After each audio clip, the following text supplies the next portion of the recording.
អាយុដើមអភិសន្តិបណ្ឌិតសសុខាលើកទឹកចិត្តឯកអគ្គរដ្ឋទូតគុយបាបន្តរួមគ្នាពង្រឹងកិច្ចសហប្រតិបត្តិការទ្វេភាគីរួមទាំងវិស័យសន្តិសុខ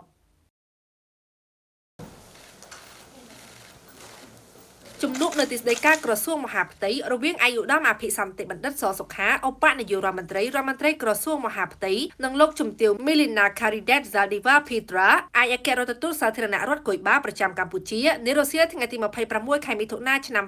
2026នេះបានផ្ដល់ឱកាសឲ្យភាគីទាំងពីរបានពិភាក្សានិងផ្លាស់ប្ដូរយោបល់គ្នាអំពីសាវតានៃទំនាក់ទំនងទ្វេភាគីលទ្ធផលនៃកិច្ចសហប្រតិបត្តិការកន្លងមកនិងការឈានទៅពង្រឹងកិច្ចសហប្រតិបត្តិការក្នុងវិស័យសន្តិសុខរំលឹកប្រវត្តិទំនាក់ទំនងប្រទេសទាំងពីរអាយុដើមអភិសន្តិបណ្ឌិតសសុខាបានសម្ដែងការដឹងគុណចំពោះមរតកចំណងការទូតក្រោមស្នាព្រះហស្ថព្រះបរមរតនកោដ្ឋនរោត្តមសីហនុនិងអាយុដើម Fidel Castro អតីតមេដឹកនាំកម្ពុជាគុយបាជាពិសេសនៅពីក្រោយការដួលរលំនៃរបបខ្មែរក្រហមគុយបាបានរួមចំណែកជួយជ្រោមជ្រែងការស្ដារនិងកសាងប្រទេសកម្ពុជាក្នុងគ្រាដ៏លំបាកនោះហើយដែលថ្នាក់ដឹកនាំបន្តវេនចំនួននេះបដិញ្ញាពូនជ្រុំឲ្យបានរឹងមាំនិងប្រកបដោយផ្លែផ្កាភ្ជាប់ការរំលឹកពីចំណងការទូតលោកជំទាវឯកអគ្គរដ្ឋទូតគុយបាបានបង្ហាញក្តីរីករាយចំពោះលទ្ធផលនៃកិច្ចសហប្រតិបត្តិការទ្វេភាគីរវាងប្រទេសទាំងពីរនិយាយជារួមនិងដោយឡែកក្នុងក្របខ័ណ្ឌកិច្ចសហប្រតិបត្តិការជាមួយក្រសួងមហាផ្ទៃកម្ពុជាលោកជំទាវក៏បានថ្លែងអំណរគុណអាយុដើមអភិសន្តិបណ្ឌិតដែលតាមរយៈអគ្គនាយកដ្ឋានអន្តោប្រវេសន៍បានផ្ដល់ការសម្របសម្រួលជូនប្រជាពលរដ្ឋគុយបាដែលជួបបញ្ហាពាក់ព័ន្ធនឹងលិខិតឆ្លងដែនលោកជំទាវឯកអគ្គរដ្ឋទូតក៏បានមានប្រសាសន៍កោតសរសើរអគ្គនាយកដ្ឋានអន្តោប្រវេសន៍ដែលបានកំពុងដំណើរការកិច្ចប្រជុំហតឡានជាទៀងទាត់ជាមួយបណ្ដាស្ថានទូតនៅកម្ពុជា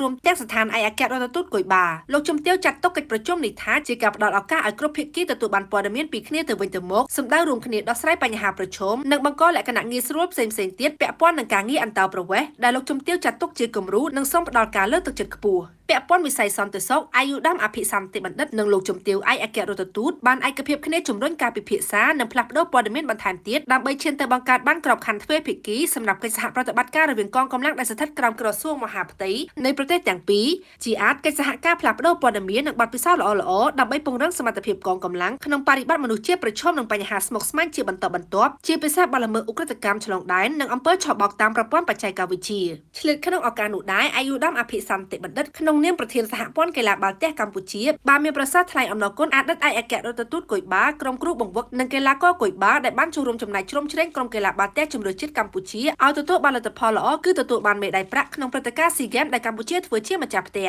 ឆ្លើយតបសំណូមពរអាយុដើមអភិសន្តិបណ្ឌិតលោកជំទាវឯកអគ្គរដ្ឋទូតគុយបាថ្មីបានសន្យាបន្តជួយជ្រោមជ្រែងវិស័យកីឡានេះទន្ទឹមគ្នានឹងការពង្រីកកិច្ចសហប្រតិបត្តិការលើវិស័យផ្សេងៗទៀតឲ្យកាន់តែរីកចម្រើន